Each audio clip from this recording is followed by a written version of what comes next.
Hey, it's Brandon Kneefel. I am here to recap episode 7 from the emotional and spiritual perspective. I was just going to do a write-up about this, but I feel like there's been so many compounding emotions and ideas that I kind of wanted to have a conversation about it as well.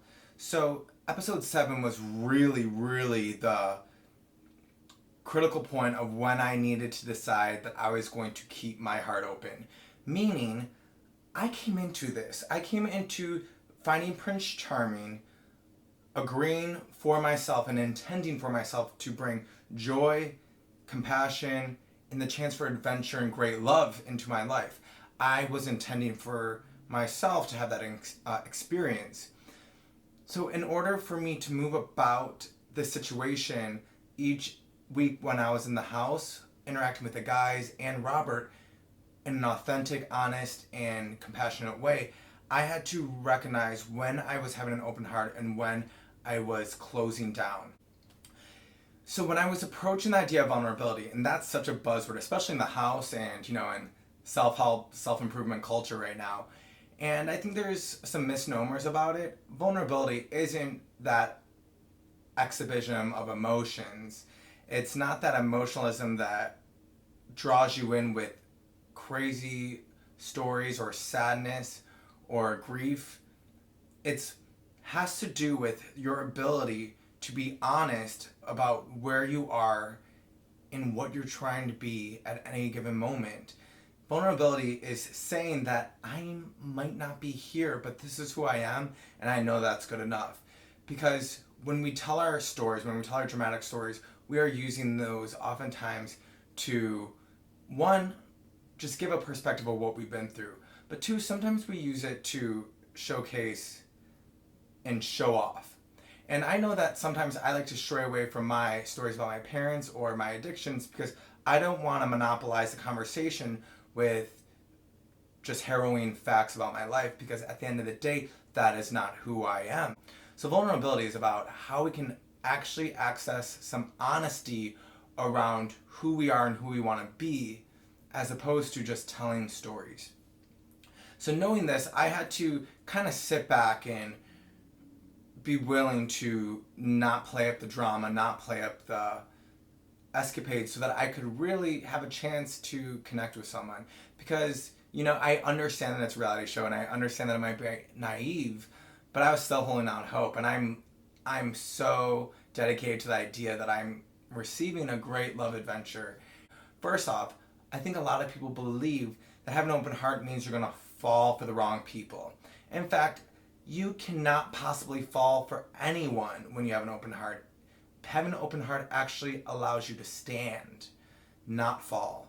And it keeps you upright and keeps you clear. It keeps your heart light and your mind clear so that you can approach and be present with people and know who's right for you and who isn't. You're not allowing the red-hearted passion to combat that gentle, peaceful, loving compassion.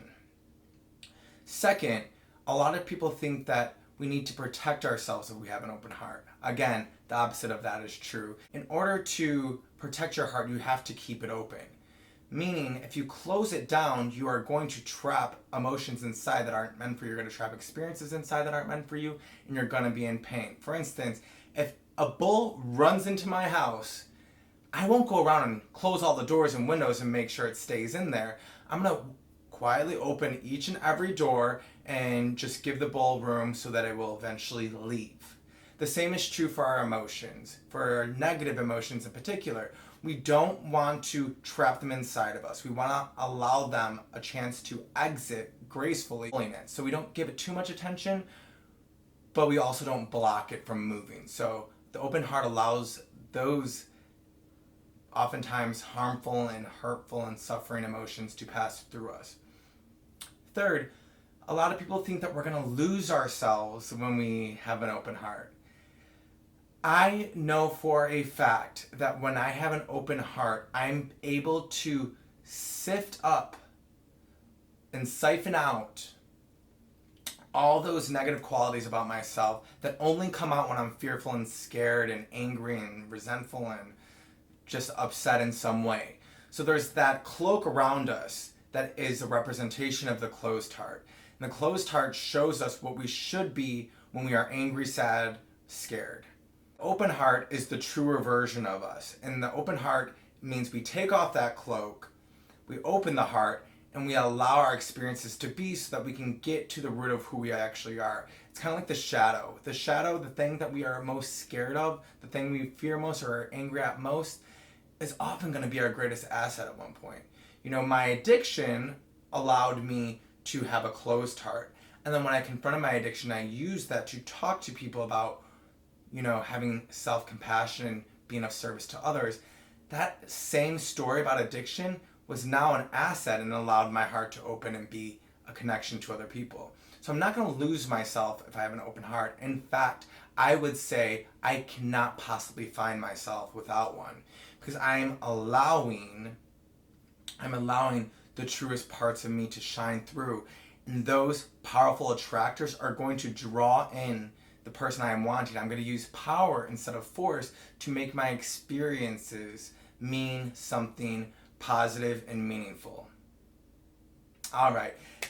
And I hope that I get to showcase how I do this on the show. And there's times where I'm, you know, and it's in a process, and I start to feel like I'm closing down and it hurts, and then I get back in the game and I get back to compassion. And I know I'm in compassion when I'm feeling love and joy and happiness. When I look at Eric or Dylan or Robert, I know that I'm not closed down.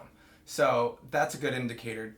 Look at the person you are wanting. If you have fear, that means you're trying to use the closed heart to draw them in and force them to you.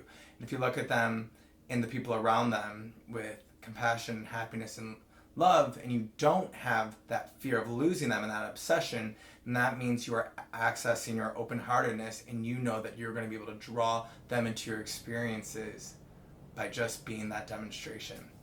All right, that is it for me. I can't wait to talk to you about the next topic next week, but for now, I hope this gives you some more insider information on what I was going through and what I feel about the whole process.